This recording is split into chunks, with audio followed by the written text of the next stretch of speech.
Hi, everyone. Welcome. Thanks for coming tonight to Learning and Mending. Happy to have you here. I've got some exciting,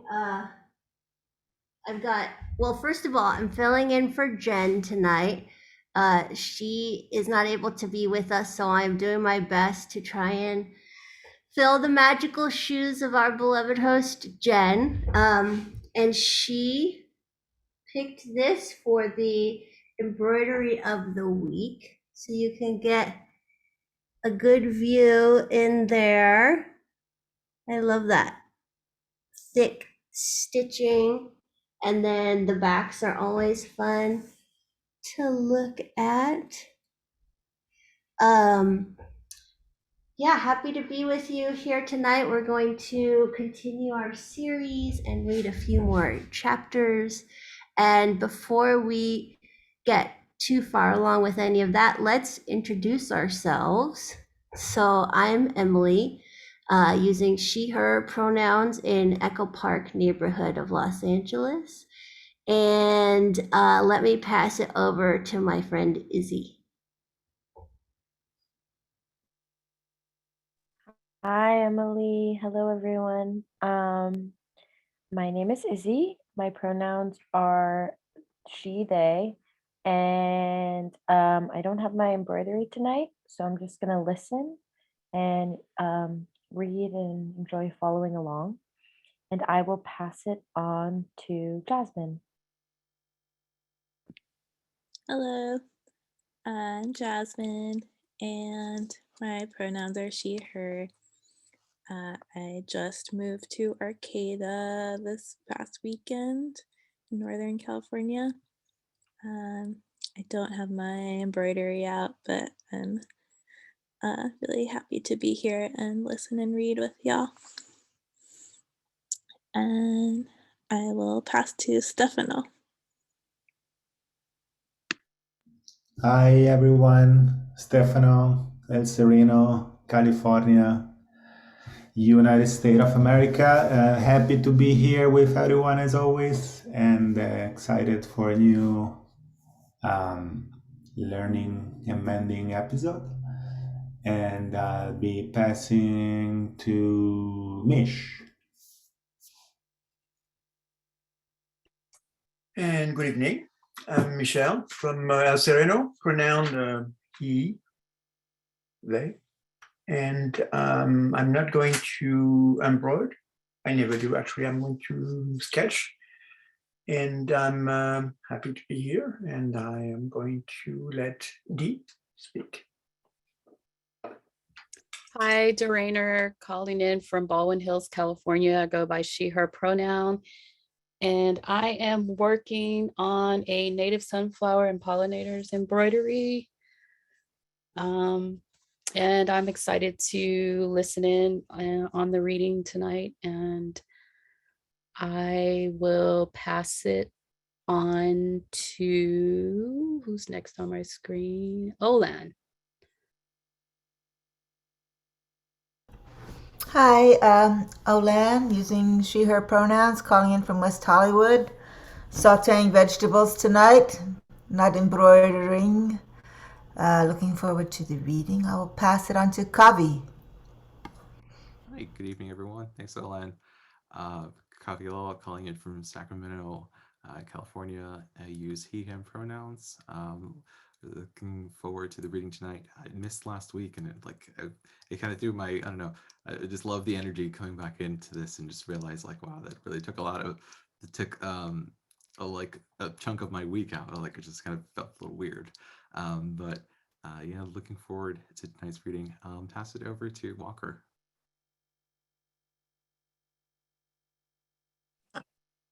My name is Walker. I use she, they pronouns. I, at the moment, am in Baja, California, on beautiful Kumi Island here. And I'm happy to be back too. I haven't been here for a couple of weeks, so I'm looking forward. How about Trish? Trish? Thank you. and welcome from Baja. I'm Trish Mulvey. I live in Palo Alto. I'm working on the fish parasites embroidery, which my niece was here this afternoon, and she said she wanted to see how far along it was, and she calls it the pickle. So when, as, and if you've seen that shape, you will know why she calls it the pickle.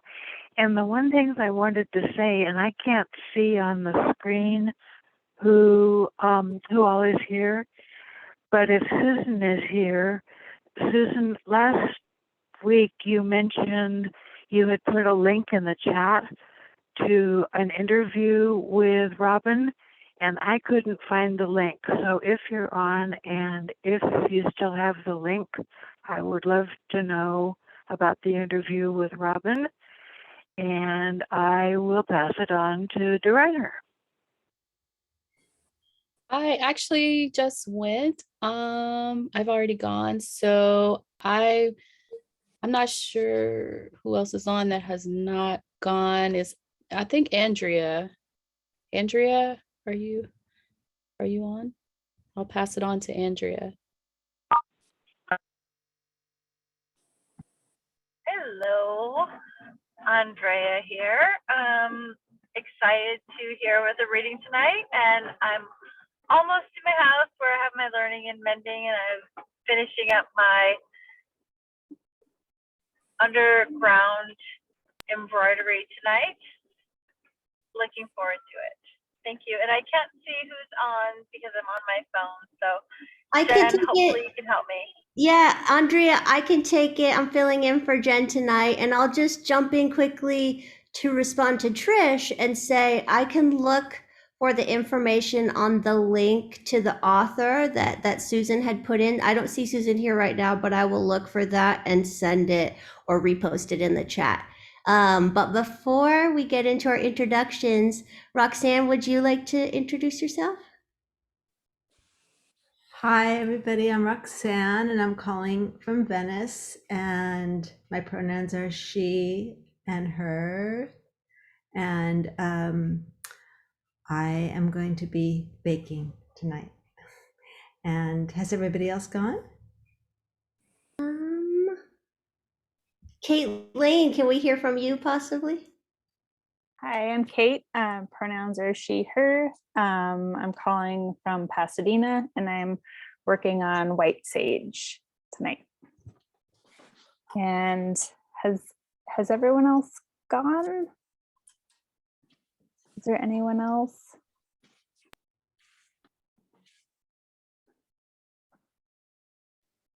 Hey y'all, I'm Jessie. Hi, good to see y'all again. I'm beaming into you from the place that is currently called New Mexico. And I think I am going to I did this weird little knitting thing last time. And so I think I might stick with knitting. I don't know what it is, but I know that it belongs with us. Anyone else? I think I can take it from there. Thank you so much. I like your knitted creation. Almost looks like a sea creature, perhaps. Beautiful. Yeah. And I hope to see anyone who didn't get a chance to share what you're working on. Always feel free to pop in at some point and give us a little preview. I'm very excited about Oland's cooking show because usually I'm the only person I see myself cooking during this. So I feel like it's nice to feel that cooking solidarity. Yeah, give me a close up, Oland. Wow. Look at that. Beautiful. What are you making, Oland? I'm just sauteing some vegetables, some onions and peppers and mushrooms and some garlic. I'll be peeling garlic later. Good sizzling sounds. I love those sizzle sounds. That's great. Okay, let me go ahead and read our introduction that Jen has prepared. Okay. Good evening, everyone. Welcome to Learning and Mending. Since the pandemic began, Metabolic Studio has moved our weekly open studio practice to Zoom. This is our 7th syllabus, and connecting all of them is the embroideries we continue to make and collect of the living systems we discover as we regenerate the floodplain we're salvaging on Gabrielino land. If you need another or have not received an embroidery kit from us featuring native plants, birds, and microscopic organisms that Metabolic Studio is currently cultivating on its project sites, please send your name and mailing address to info@metabolicstudio.org.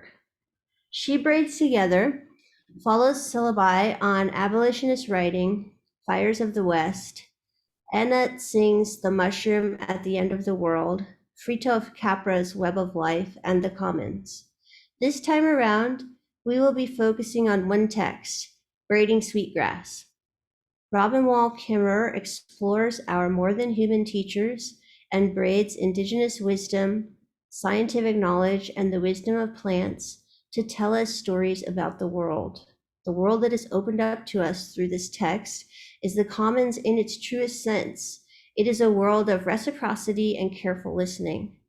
Thank you, Izzy Santana, for interweaving, tending the commons, and She Braids Together by curating this selection from Kimmerer's book. This series centers listening as our guide. There is not one specific leader, but rather a collection of ears and voices. Please join us in reading selections and guiding the discussion afterwards. As in earlier syllabi, we suggest this book be read together aloud. When you hear a pause in the reading, please feel free to unmute yourself and begin where the last person left off. You don't have to read. We also welcome you to enjoy a gentle and supportive space of listening. We invite you to stand at the precipice of Zoom silence and stare it down. Even relish the charged silence of crafting together. Our evening will close with an interpretive offering from our collection of videos. Each week on our social media, we are sharing photographs of native prairie grasses by Jim Richardson, courtesy of the Beach Museum at Kansas State University. Thank you to Linda Duke, curator at the Beach Museum, for additionally coordinating the writings by the Kansas State University's community. We will share more about these grasses in the chat bar. All right, so Izzy, shall I pass it over to you for a little introduction to the reading? Yeah, sounds good. Thank you, Emily. So this week we're going to be entering the world of lichen, life-building ancient beings that are born from the mutualism between fungi and algae. And also we're going to be looking at the rhythm of rain. So in the first chapter we'll be reading tonight, Umbasiliana, the belly button of the world. Kimmerer gathers some of the teachings of lichens regarding reciprocity, gifts, and simple listening. So all themes we've been looking at during our reading of this text, but a new light is shed on them tonight. And in Witness to the Rain, the second chapter we'll be reading, Kimmerer practices the lessons of careful listening again, as she absorbs rain like moss on a rock. So I'm really excited for this chapter, these two chapters. And yeah, I will now welcome Emily to begin the screen share. Thanks, Izzy. I'll pull it up here in just a moment.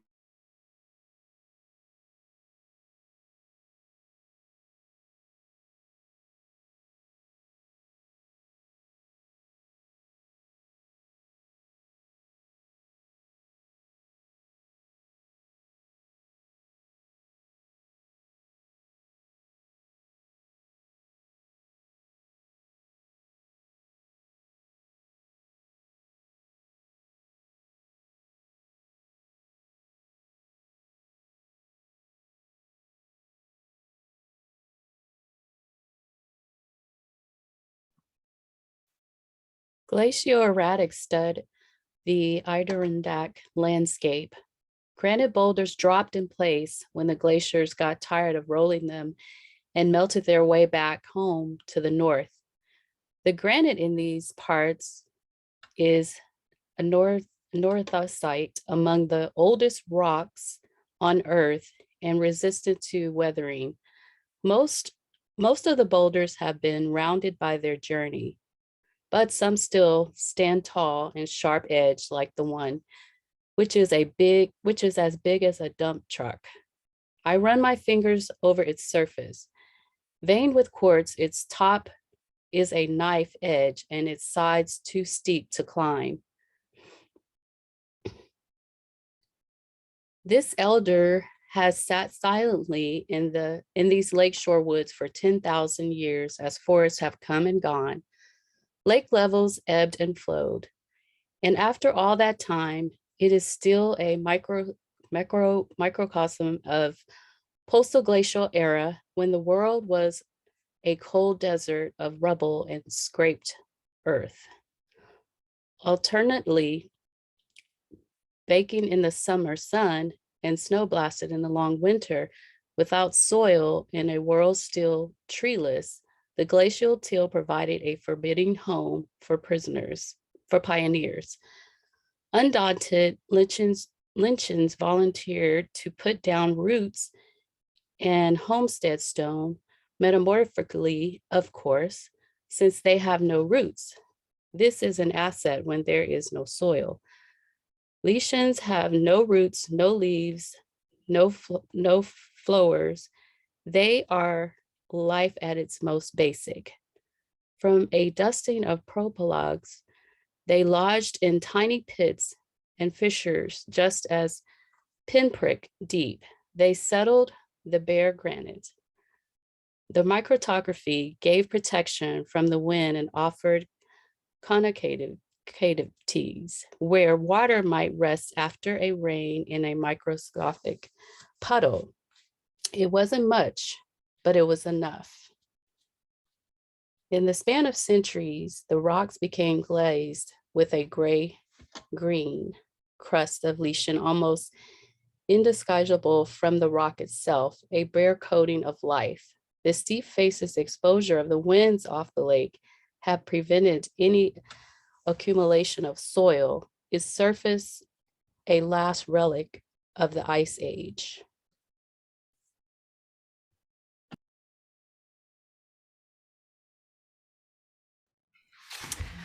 I come here sometimes just to be in the presence of such ancient beings.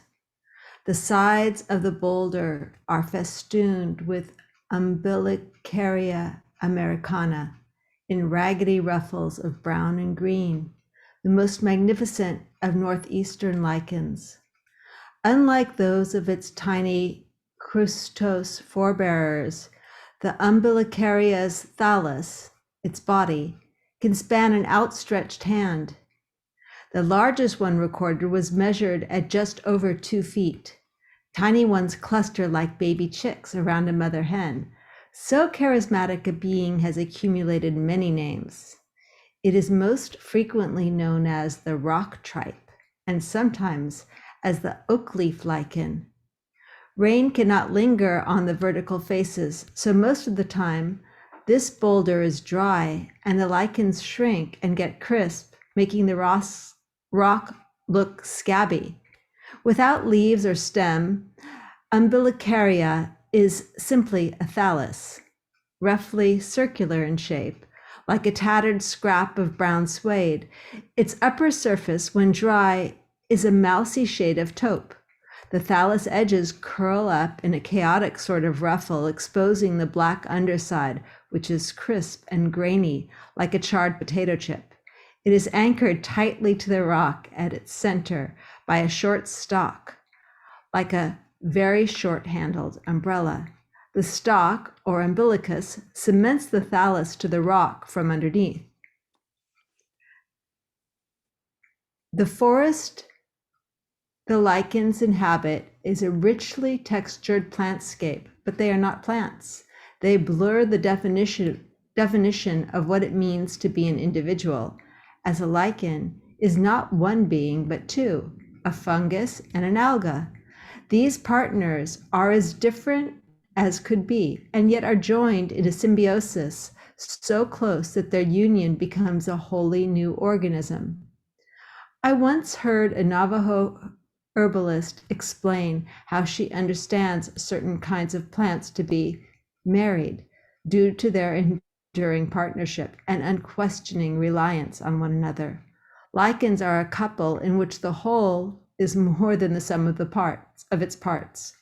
My parents will celebrate their 60th wedding anniversary this year and seem to have just that kind of symbiosis, a marriage in which the balance of giving and taking is dynamic, the roles of giver and receiver shifting from moment to moment. They are committed to an us that emerges from the shared strengths and weaknesses of the partners, and us that extends beyond the boundaries of coupledom and into their family and community. Some lichens are like that too. Their shared lives benefit the whole ecosystem.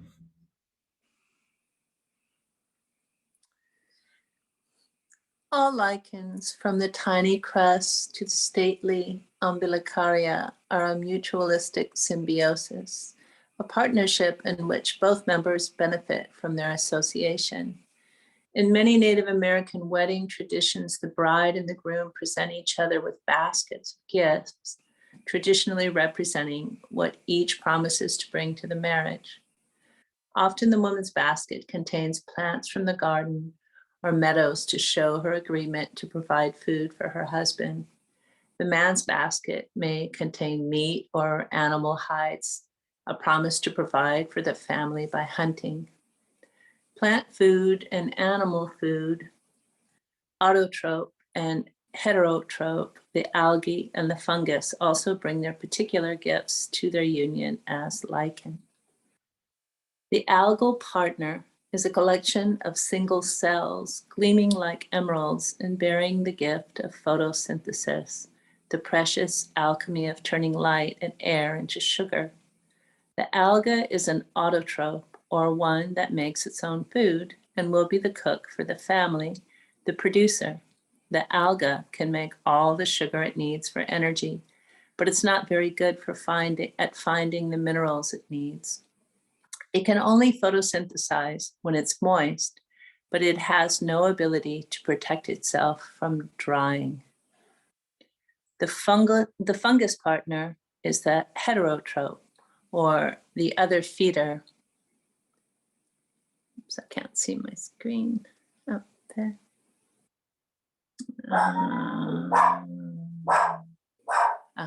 Since it can't make its own food but must subsist on carbon harvested by others. The fungus is brilliant at the art of dissolving things and liberating their minerals for its use, but it can't make sugar. Sorry. Critter! The fungal wedding basket would be filled with specialized compounds like acids and enzymes that digest complex materials into their simpler components. The body of the fungus, a network of delicate threads, goes out hunting for minerals and then absorbs those molecules through its huge surface area. The symbiosis enables the alga and the fungus to engage in a reciprocal exchange of sugar and minerals. The resulting organism behaves as if it were a single entity with a single name. In a traditional human marriage, the partners may change their names to indicate that they are a unit. Likewise, a lichen is not named a fungus or an alga. We named it as if it were one new being, an interspecies family, as it were rock tripe, umbilicaria americana.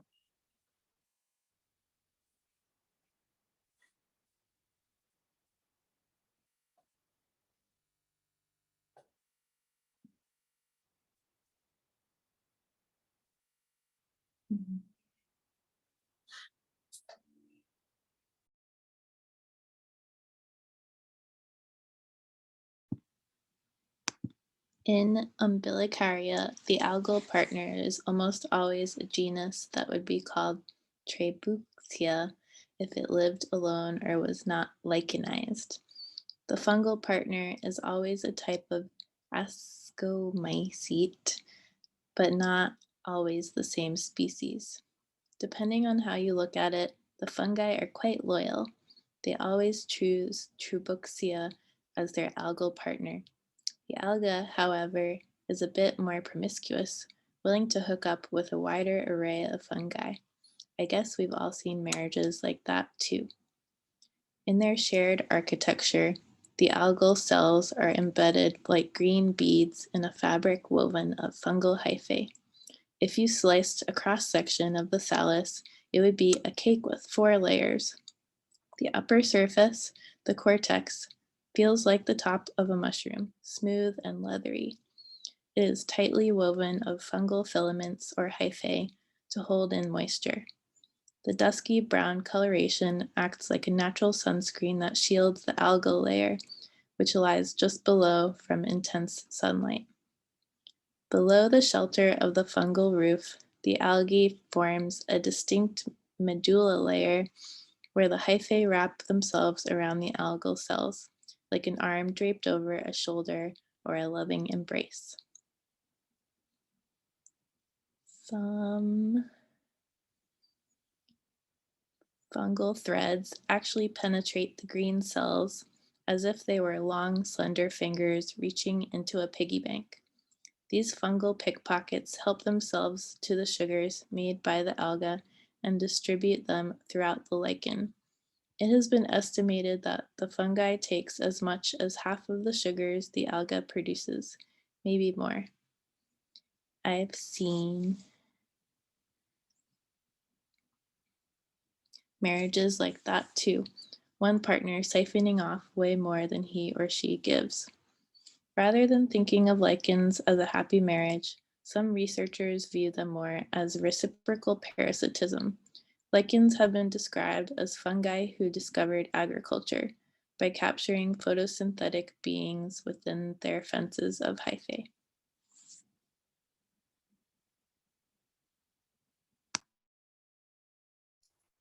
Below the Below the medulla, next layer is a loose tangle of fungal hyphae designed to hold water and thus keep the algae production for longer.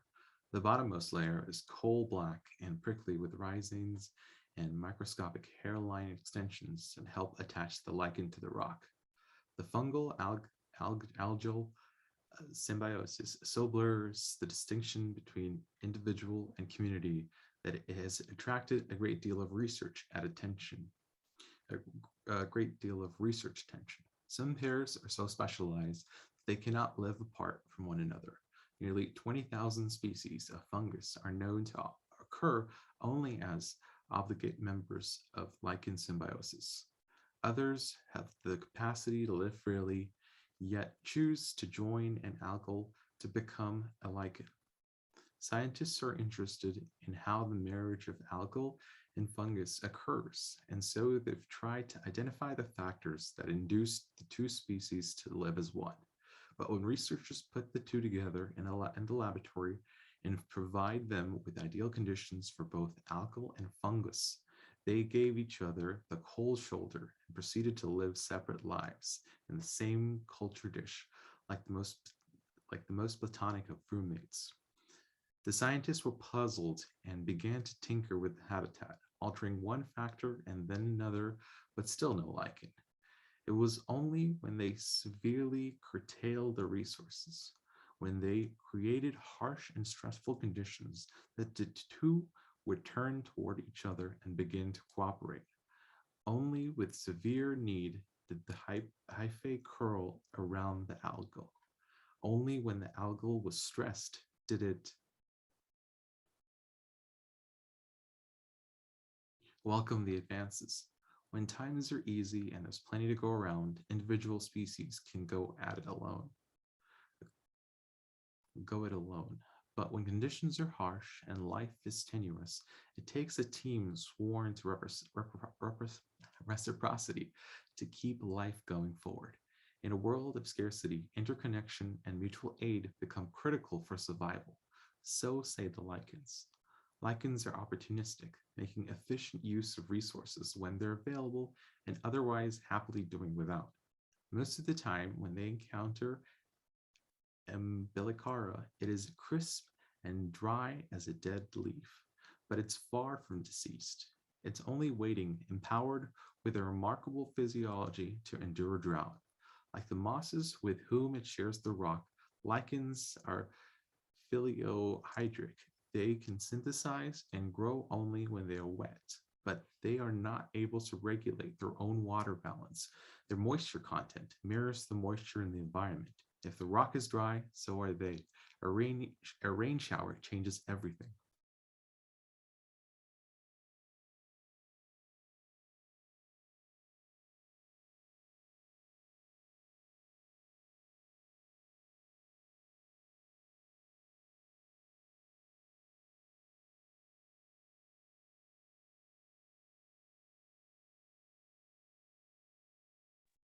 The very first drops splatter hard against the rigid surface of rock tripe, which instantly changes color.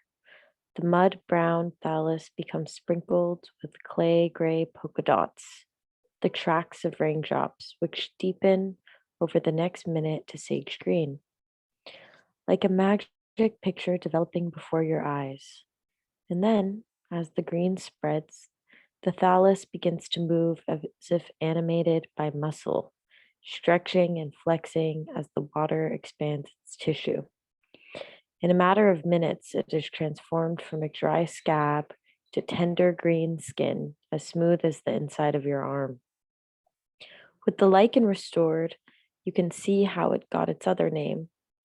Where the umbilicus anchors the thallus to the rocks, the soft skin is dimpled with little wrinkles radiating about its center. It looks to the world like a belly button. Some are such perfect little navels that you want to kiss them, like a little baby tummy. Some are kind of saggy and wrinkled, like the old woman whose belly carried those babies. Since the navel lichen grows on vertical surfaces, the top will dry out faster than the bottom, where moisture collects. When the thallus starts to dry and its edges curl up, a shallow water holding trough forms along its lower edge. As the lichen gets older, it becomes asymmetrical, the bottom half as much as 30% longer than the upper, a legacy of lingering moisture that permitted it to keep photosynthesizing and growing after the top half was dry and still. The trough can also collect debris, the lichen equivalent of belly button lint. I lean in close and find lots of baby thalli, little brown discs about the size of a pencil eraser scattered over the rock. This is a healthy population. These juveniles arose either from broken fragments of the parent or because of their perfect symmetry, more likely from specialized propagles called Soredia, a little package of both fungus and alga designed for joint dispersal, so they'll never be without their partners. Even the tiny thalli are dimpled with navels. How fitting that this ancient being, one of the first forms of life on the planet, should be connected to the earth by an umbilicus, the marriage of alga and fungus.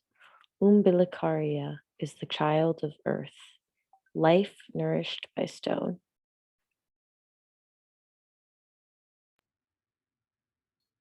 And people are nourished by umbilicaria, as the name rock tripe suggests. Rock tripe is generally categorized as a starvation food, but it's not so bad. My students and I make a pot every summer. Each thallus may take decades to grow, so our harvest is minimal, just enough to taste. First, we soak the thallus overnight in fresh water to remove the grit it has accumulated. The soaking water is poured off to leach away the powerful acids the lichen uses to eat away at the rock. Then we set it to boil for half an hour. It yields a lichen broth that is quite palatable and rich enough in protein to gel like consomme when it is chilled, tasting vaguely of rock and mushroom. The thallus itself we cut into strips that are like a chewy pasta, making a quite serviceable lichen noodle soup. Umbilicaria is often the victim of its own success. Accumulation is its undoing. Slowly, the lichens build up a thin layer of debris around them, perhaps their own exfoliations or dust or falling needles, the flotsam of the forest. The dusting of organic matter holds the moisture that the bare rock could not hold, and gradually an accretion of soil creates a habitat for mosses and ferns. Through the laws of ecological succession, the lichens have done their work of laying the foundation for others, and now the others have come. I know a whole escarpment covered with rock tripe. Water trickles down fissures in the cliff face, and the trees have closed in, making a shady paradise for mosses. The lichens colonized in an earlier day before the forest was thick and moist. Today they look like an encampment of floppy canvas tents on the rock, some now tattered with sagging roof lines. When I scan the oldest tripe with my hand lens, I see they are crusted over with algae and other crustose lichens like microscopic barnacles. Some have slippery green streaks where blue-green algae have made themselves at home. These epiphytes can impede the photosynthesis of the lichen by blocking out the sun. A deep pillow of hypnum moss catches my eye, vivid against the dull lichens. I move along the ledge to admire its plush contours. Sticking out from its base like a ruffle around a pillow are the edges of an umbilicaria thallus, nearly engulfed by the moss. Its time has come to an end.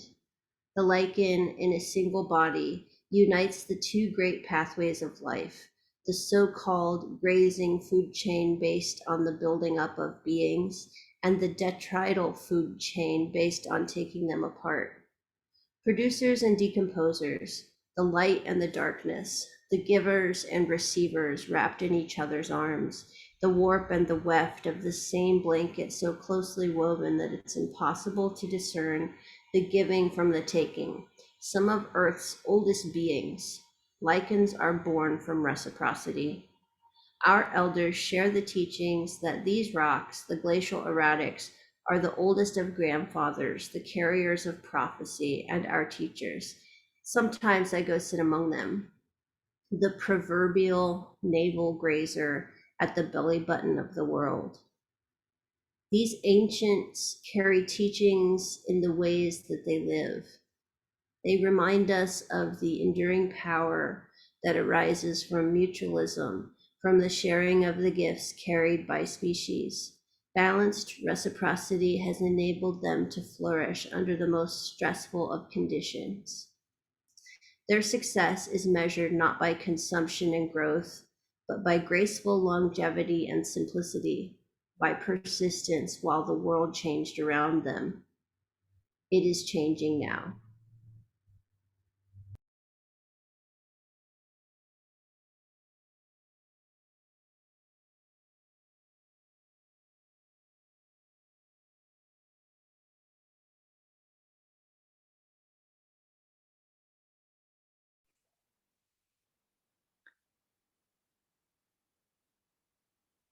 While lichens can sustain humans, people have not returned the favor for caring for lichens.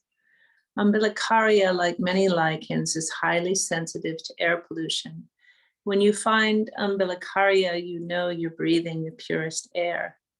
The atmospheric contaminants like sulfur dioxide and ozone will kill it outright. Pay attention when it departs. Indeed, whole species and entire ecosystems are vanishing before our eyes in the vanguard of accelerating climate chaos. At the same time, other habitats are on the rise. Melting glaciers are exposing land where it has not been seen for millennia.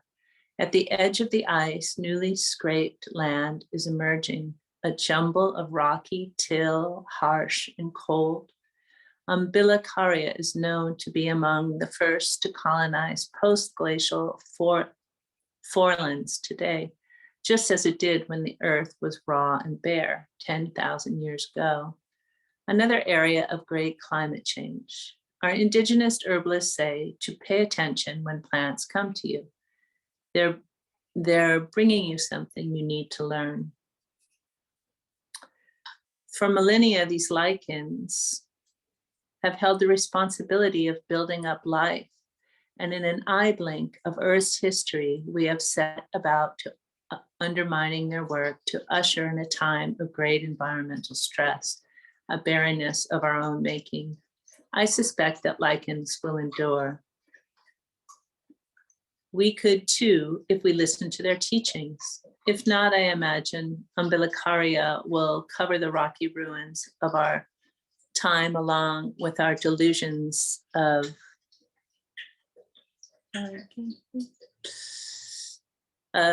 separateness. Delusions of separateness have relegated us to the fossil record, a ruffled green skin adorning the crumbling halls of power.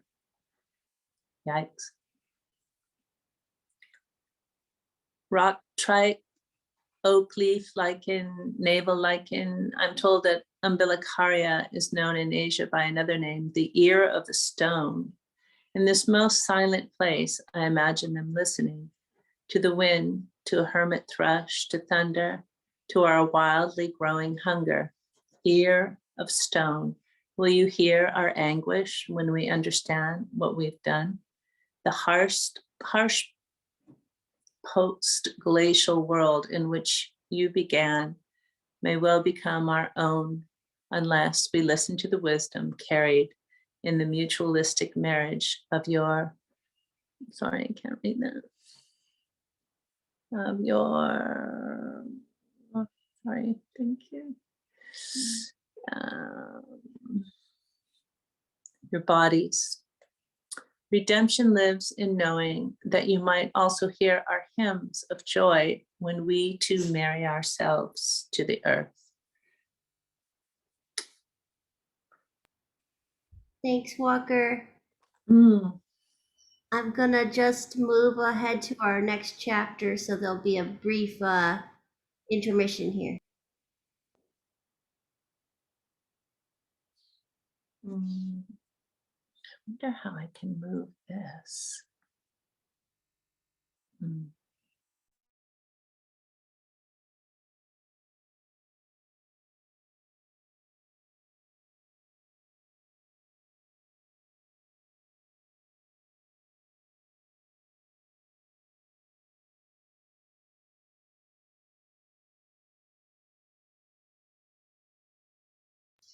Okay, this is our next section, everyone. Witness to the rain.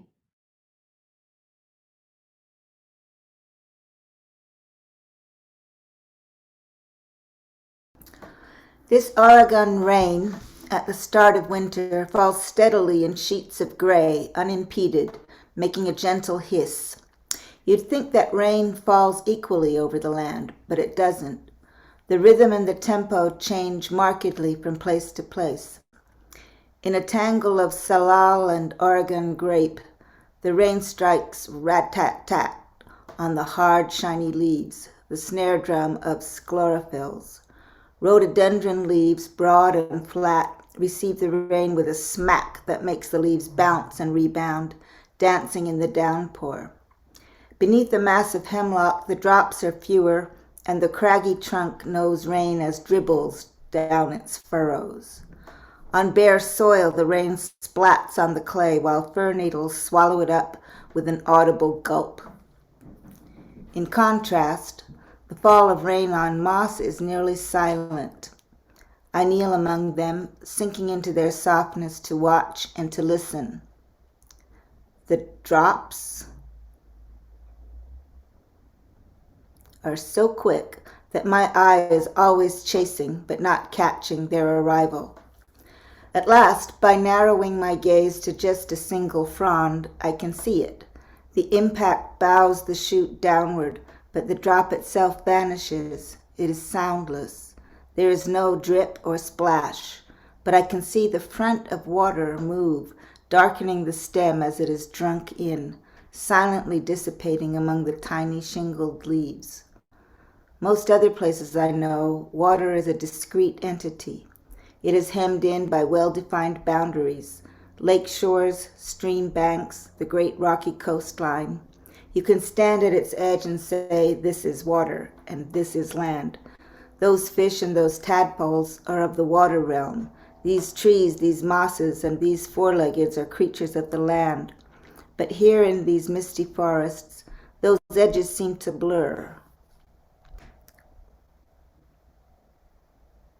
With rain so fine and constant as to be indistinguishable from air, and cedars wrapped with clouds so dense that only their outlines emerge.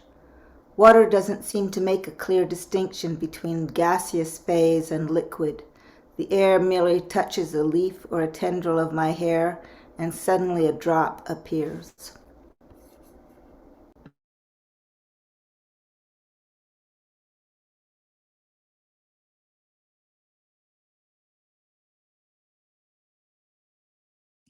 Even the river, Lookout Creek, doesn't respect clear boundaries.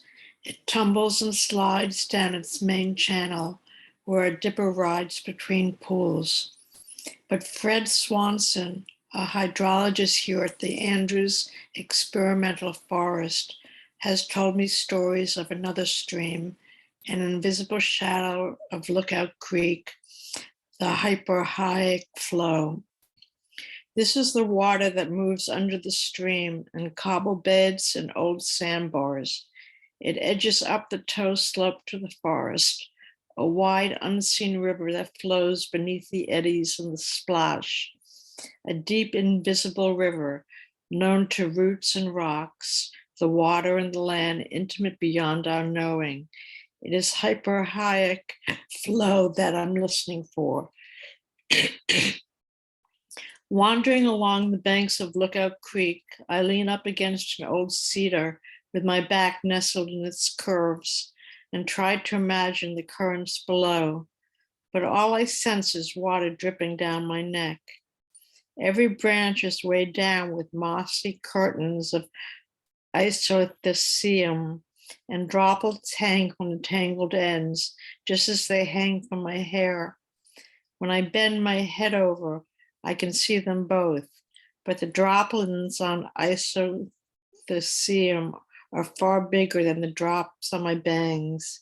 In fact, the drops of moss water seem larger than any I know, and they hang, swelling and pregnant with gravity, far longer than the drops on me or on twigs or bark. They dangle and rotate, reflecting the entire forest and a woman in a bright yellow slicker.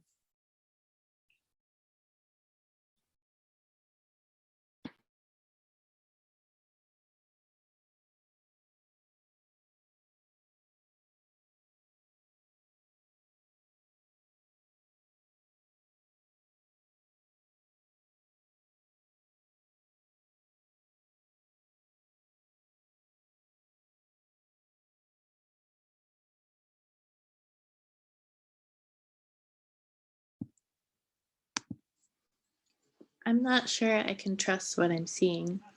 I wish I had a set of calipers so that I could measure the drops of moss water and see if they really are bigger. Surely all drops are created equal? I don't know. So I take refuge in the play of the scientist spinning out hypotheses. Perhaps the high humidity around moss makes the drops last longer. Maybe in residence among mosses, raindrops absorb some property that increases their surface tension. making them stronger against the pull of gravity. Perhaps it is just an illusion, like how the full moon looks so much bigger at the horizon. Does the diminutive scale of the moss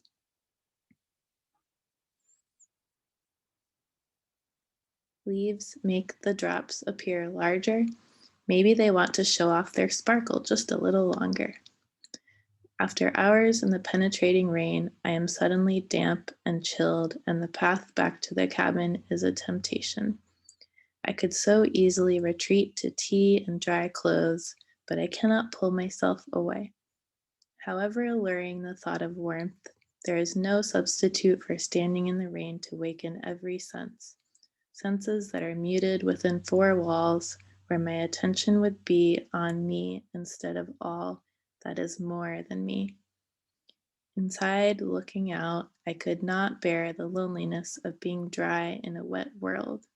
Here in the rainforest, I don't want to just be a bystander to rain, passive and protected. I want to be part of the downpour, to be soaked, along with the dark humus that squishes underfoot. I wish that I could stand like a shaggy cedar with rain seeping into my bark, that water could dissolve the barrier between us. I want to feel what the cedars feel and know what they know.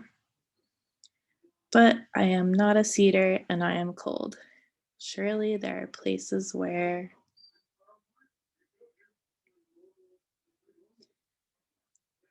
the warm-blooded among us take refuge. There must be niches here and there where the rain does not reach. Try to think like a squirrel and find them. Poke my head into an undercut bank by the stream, but its back wall runs with rivulets. No shelter there, nor in the hollow of a tree fall where I hoped the upturned roots would slow the rain. A spiderweb hangs between two dangling roots. Even this is filled, a silken hammock cradling a spoonful of water. My hopes rise where the vine maples are bent low to form a moss-draped dome. I push aside the isothecium curtain and stoop to enter the tiny dark room, roofed with layers of moss. It's quiet and windless, just big enough for one. The light comes through the moss-woven roof like pinprick stars, but so do the drips.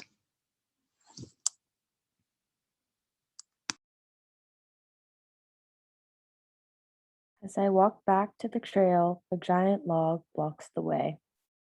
It has fallen from the toe slope out into the river, where its branches drag in the rising current. Its top rests on the opposite shore. Going under looks easier than going over, so I drop to my hands and knees. And here I find my dry place. The ground mosses are brown and dry, the soil soft and powdery.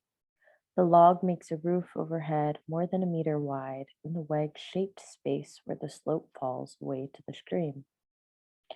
I can stretch out my legs, the slope angle perfectly accommodating the length of my back. I let my head rest in a dry nest of hylocomium moss and sigh in contentment. My breath forms a cloud above me, up where brown tufts of moss still cling to the furrowed bark, embroidered with spider webs and wisps of lichen that haven't seen the sun since this tree became a log. This log, inches above my face, weighs many tons. All that keeps it from seeking its natural angle of repose on my chest is a hinge of fractured wood. At the stump and cracked branches propped on the other side of the stream. It could lose those bonds at any moment. But given the fast tempo of raindrops and the slow tempo of tree falls, I feel safe in the moment. The pace of my resting and the pace of its falling run on different clocks.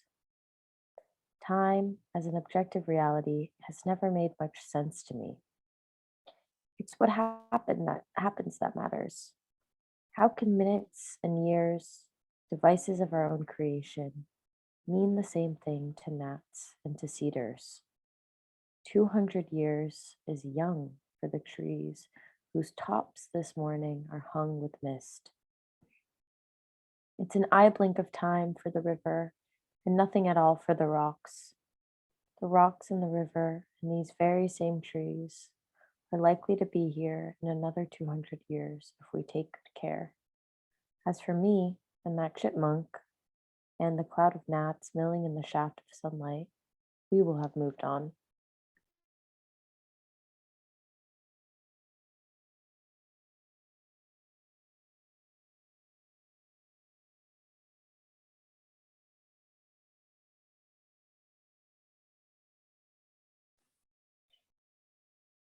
If there is a meaning in the past and in the imagined future, it is captured in the moment. When you have all the time in the world, you can spend it not on going somewhere, but on being where you are. So I stretch out, close my eyes, and listen to the rain. The cushiony moss keeps me warm and dry, and I roll over on my elbow to look out on the wet world. The drops fall heavily on a patch of Manium insigne right at eye level. The moss stands upright, nearly 2 inches tall. The leaves are broad and rounded like a fig tree in miniature. One leaf among the many draws my eye because of its long, tapered tip, so unlike the rounded edges of the others. The thread-like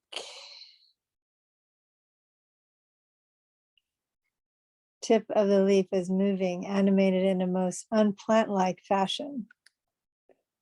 The thread seems firmly anchored to the apex of the moss leaf, an extension of its pellucid green. But the tip is circling, waving in the air as if it is searching for something. Its motion reminds me of the way inchworms will rise up on their hind sucker feet and wave their long bodies about until they encounter the adjacent twig, to which they then attach their forelegs, release the back, and arch across the gulf of empty space. But this is no many-legged caterpillar. It is a shiny green filament, a moss thread lit from within like a fiber optic element. As I watch, the wandering thread touches upon a leaf just millimeters away. It seems to tap several times at the new leaf and then, as if reassured, stretches itself out across the gap. It holds like a taut green cable, more than doubling its initial length. For just a moment, the two mosses are bridged by the shining green thread, and then green light flows like a river across the bridge and vanishes, lost in the greenness of the moss. Is that not grace, to see an animal made of green light and water, a mere thread of a being who, like me, has gone walking in the rain?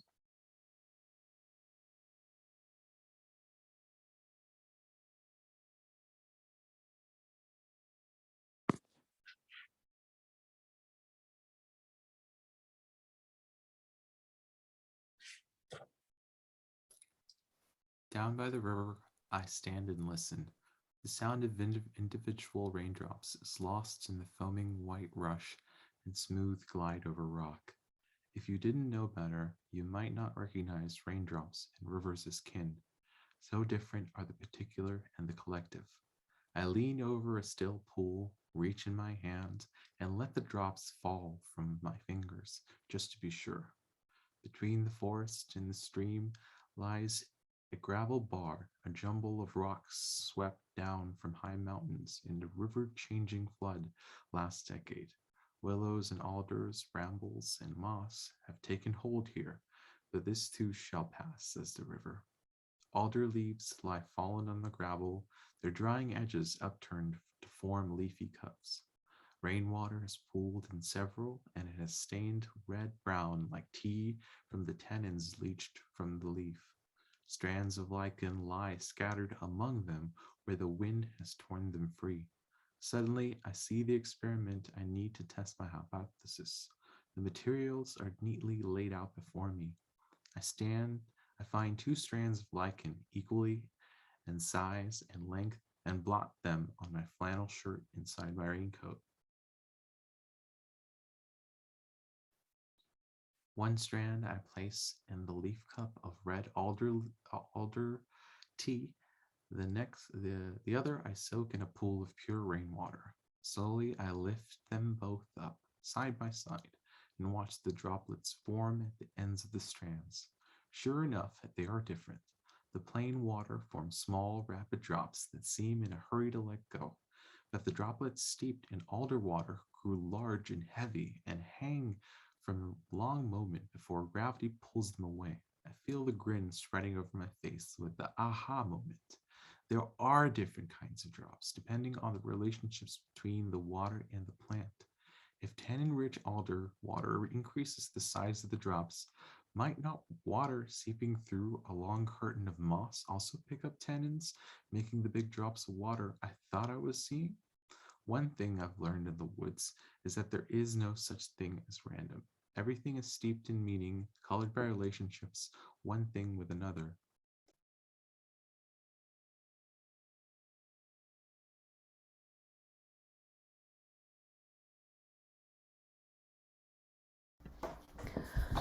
Where new gravel meets old shore, a still pool has formed beneath the overhanging trees. Cut off from the main channel, it fills from the rise of hyporheic flow, the water rising from below to fill the shallow basin where summer's daisies look surprised to be submerged 2 feet deep now that the rains have come. In summer, this pool was a flowery swale, now a sunken meadow that tells of the river's transition from low, braided channel to the full banks of winter. It is a different river in August than in October. You'd have to stand here a long time to know them both, and even longer to know the river that was here before the coming of the gravel bar and the river that will be after it leaves. Perhaps we cannot know the river, but what about the drops? I stand for a long time by the still backwater pool and listen. It is a mirror for the falling rain, and is textured all over by the fine and steady fall. I strain to hear only rain whisper among the many sounds, and find that I can.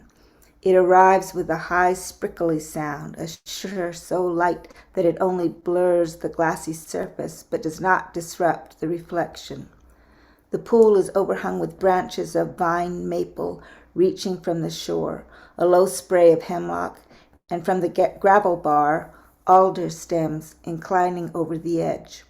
Water falls from these trees into the pool, each to its own rhythm. The hemlock makes a rapid pulse. Water collects on every needle but travels to the branch tips before falling, running to the drip line, where it releases in a steady pit, pit, pit, pit, pit, drawing a dotted line in the water below.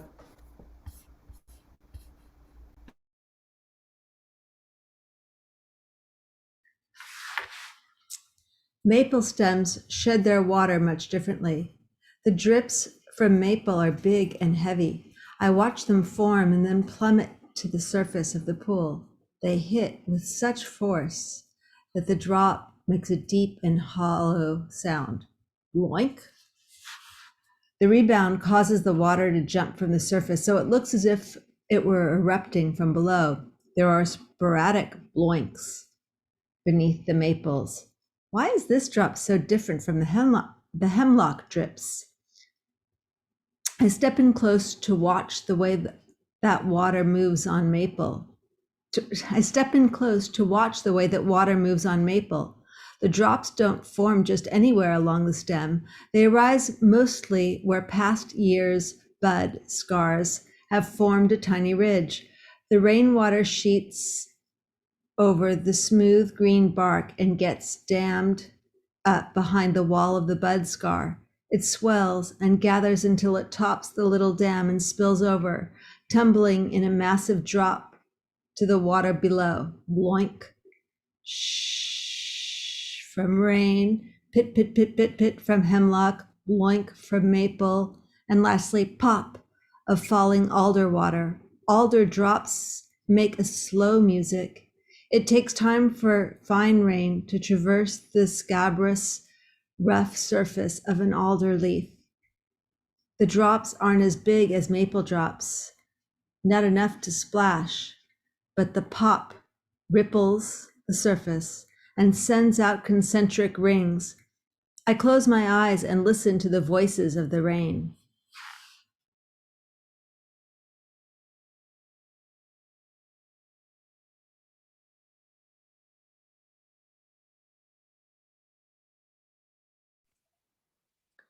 The reflecting surface of the pool is textured with their signatures, each one different in pace and resonance. Every drip, it seems, is changed by its relationship with life, whether it encounters moss or maple or fir bark or my hair. And we think of it as simply rain, as if it were one thing, as if we understood it. I think that moss knows rain better than we do, and so do maples. Maybe there's no such thing as rain. There are only raindrops, each with its own story. Listening to rain, time disappears. If time is measured by the period between events, alder drip time is different from maple drip. This forest is textured with different kinds of time, as the surface of the pool is dimpled with different kinds of rain.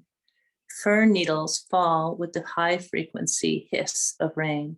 Branches fall with the blunk of big drops.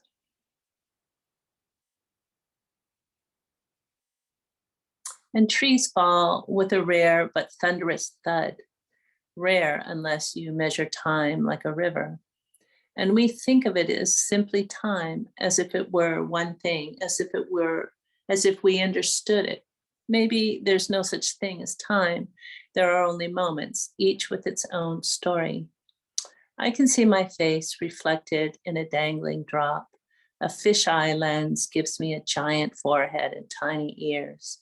I suppose that's the way we humans are, thinking too much and listening too little. Paying attention acknowledges that we have something to learn from intelligences other than our own.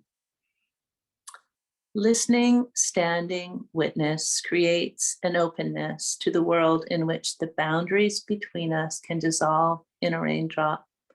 The drop swells on the tip of a cedar, and I catch it on my tongue like a blessing.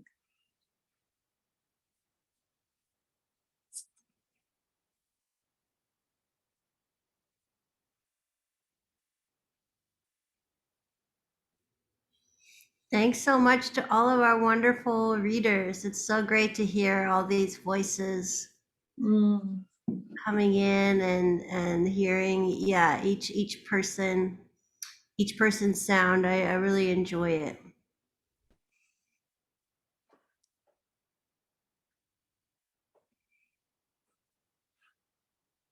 Yeah, me too.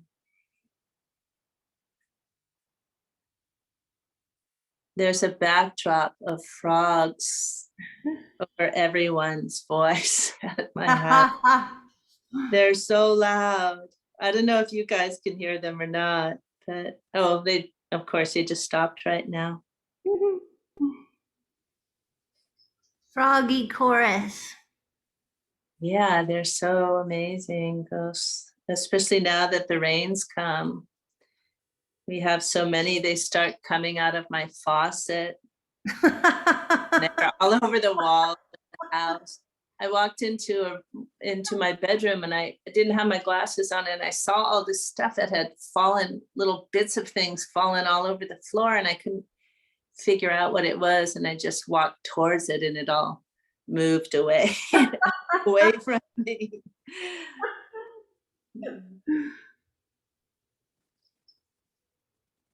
I don't understand how they're so in sync. It's just amazing. Yeah. It makes me think of when you're looking up at the sky and these birds are flying together and then they turn and then they all have this incredible collective attention. Yeah, with the frogs, it always starts out with one or two. Are they like the band leader frog? Yeah. It's The front man of the band. Right. exactly. Conductor, froggy The conductor. advanced team, yeah.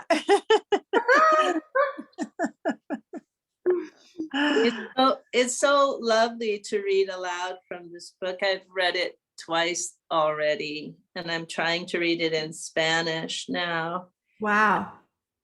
I have a friend who, Carmen, who lives nearby me on the place that some people call a reservation.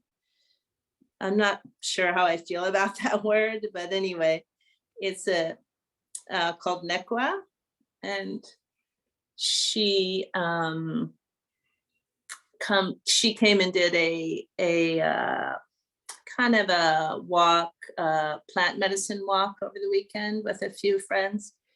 Mm-hmm. And we were talking a lot about lichen and its use here, because we have a lot of it here.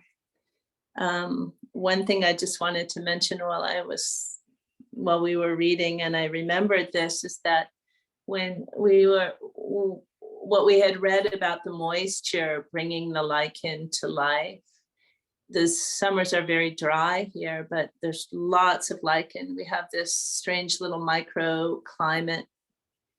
And we have a coastal kind of ocean breeze here as well. Mm-hmm. Oaks. But when I take my horses out and we're walking where there's a group of morteros that are covered, morteros, like I don't know the word in English, grinding rocks for acorns that are very, very ancient. Mortars. Mortero. What? Yeah, in English it's mortars. Mortars, right, of course. Anyway, in the dry season, of course, the lichen is all dark and brown and grayish in color. But my horses love to lick it. It must, the mineral content that it has or something. Mm-hmm. And I was watching them do it, and I couldn't believe the transformation of the lichen just from their licking it. Just in moment, I thought I was seeing something that was real. But yeah, it reminded me of that while we were reading that part about the moisture. I like how she compares some of the moss and lichen relationships to marriages. It's very relatable. Yeah, right. She really manages to, make these connections of relationships in these species to, terms that are just so, understandable and accessible. It made me think, oh, gee, yeah, are we really that different, from our, more than human counterparts, as they say? So many different ways in which we can relate to each other, or organisms can relate to each other, and the push and the pull and the relational coexistence. I like the bit about them studying them in a lab and stressing them out. Right. Wondering, how are they stressing them out? Like, what are they doing to? Right, and that the one moss or lichen only accepts, advances from the other when it's under duress. Right. It's so wild. But in a way, it makes sense, because if you're starved for resources, then yeah. Yeah. One thing I really appreciated about these chapters was the pace, how slow it was, and how it took you very it's like you were given a scene and then she zoomed in, and then she zoomed in again, and then she zoomed in again, and zoomed in again, and zoomed in again, until you were like inside the raindrop or on the mossy rock. There's like, it was so meditative. I literally went into like a state of like, I know I also have this as my background right now. I felt like this, like my background was my mood, listening to everyone read. So it's really There nice. was that section that was like a concert where she was describing all of the different drops and their nature and how they fit together. Yeah. I have to tell you, Izzy, I got inspired by your background. I didn't know what I would be embroidering tonight, but I started to embroider this grassy bit. Cool. I love that. Oh, that's awesome. Will you hold it up a little longer so I can see? Oh, that's so lovely. cool. You did that quickly. Yeah, it's all the same stitch.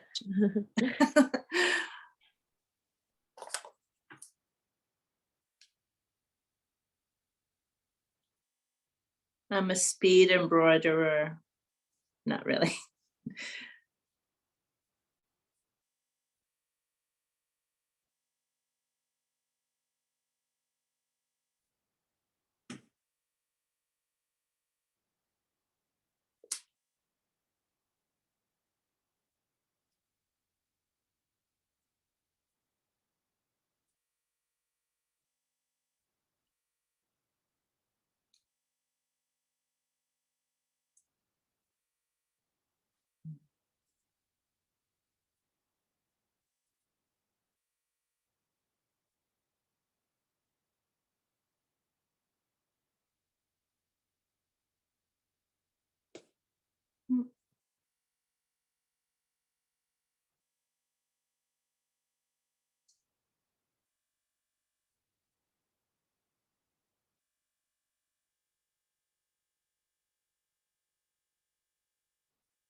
Would anyone like to share what they're working on or have any more comments to share about the reading tonight before we move to our audio visual meditation jam portion of the evening?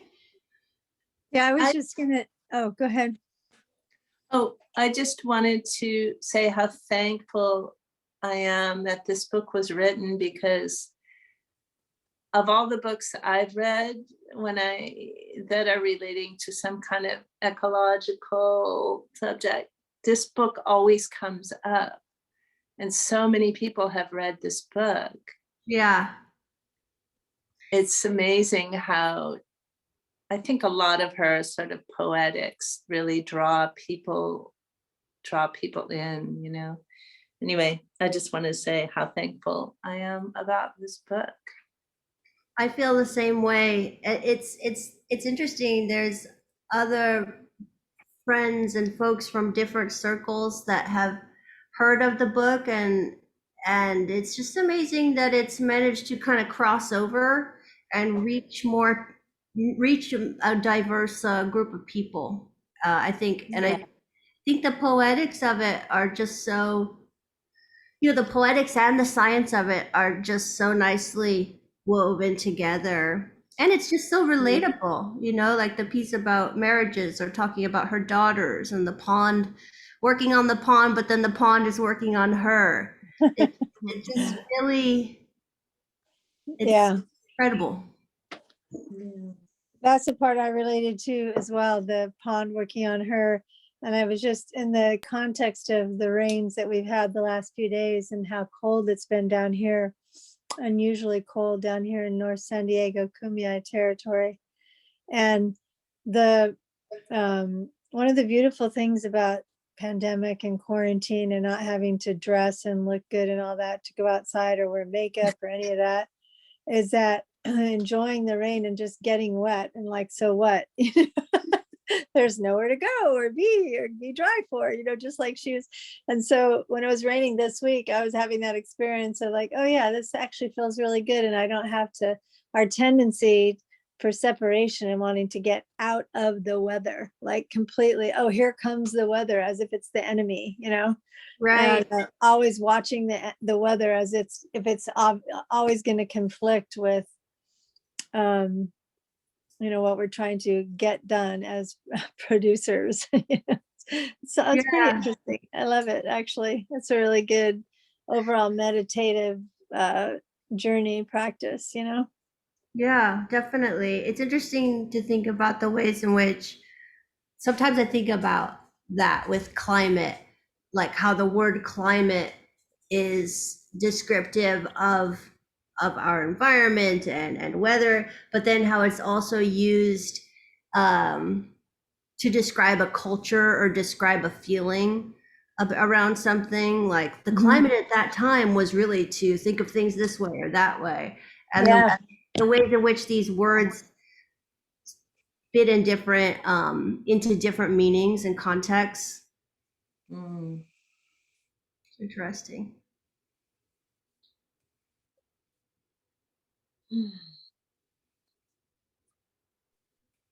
I remember one time too, one of the cool things about growing up as a kid in California is that's different from other places I lived after that. I lived up in North California when I was, like 5 to 10 or so.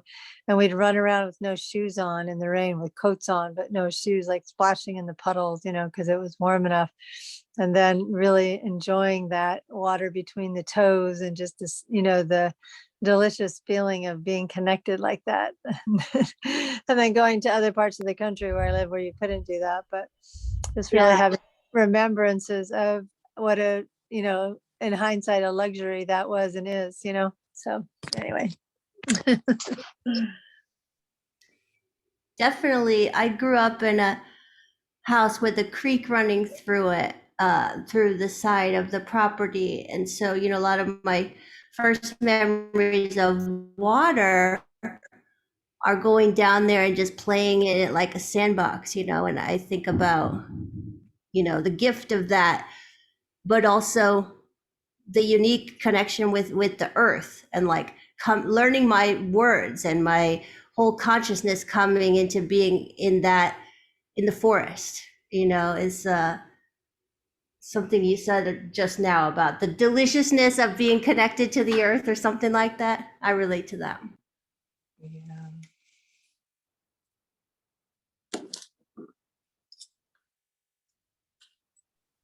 I feel like I can relate to those feelings and experiences too. I'm living in a place of extended drought, as are many places in California, and it my experience with rain nowadays is more like a memory, and that is kind of sad. We have our monsoon season, but it's been really challenging. It's been really sporadic. And just a few years ago, there were the monsoons that we would have that would send trash cans floating down the street like they were rivers and stuff like this. And thankfully, we've been getting some snow, but it all reminds me that we need to think about documenting our times because they will change. And I one of the things that I do is I teach film at the community college here. And I tell my students, like, whatever you're filming, it might not be that way in the future. So remember that your film is going to have this resonance that we might not even be aware of right now. I think of the documentaries. I just watched a David Wojnarowicz documentary, super incredible. And I was like, that New York doesn't exist anymore. There's not just these like abandoned buildings that artists can go into and make work and, these kinds of things. So it's just a really interesting kind of, I feel like I'm having a retrospective in my mind as I'm reading about water as if it's something of the past. so that it's just a really interesting kind of place that my brain is going with all of this. It's so true. I mean, I even watch movies that were shot in LA in the 80s and 90s.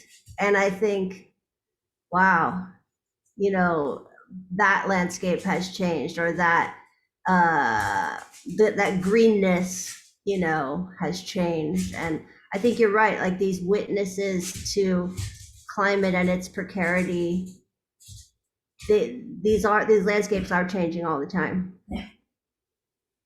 I'm tracking that.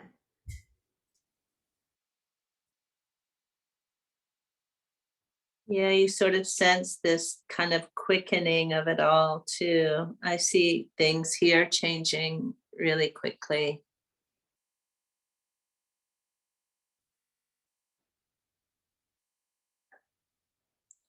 But yay, we got some rain.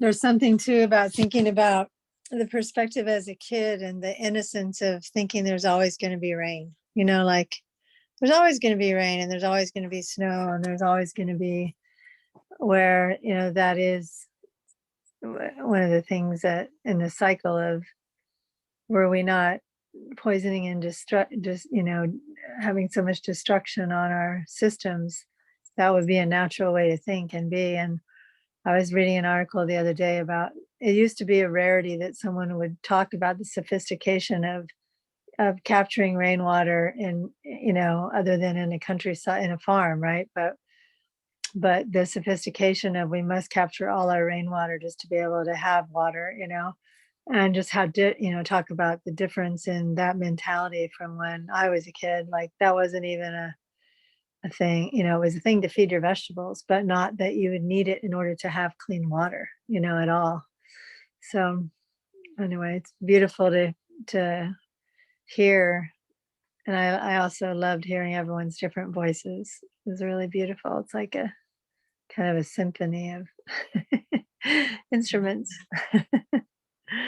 But hearing the perspective from the nature side of abundance is a very really beautiful series and book. Thank you so much. I think we'll move into our closing section. Thank you so much, everyone, for being here. And we'll have a little presentation to end the evening. Yay.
Thank you, Emily and Stefano.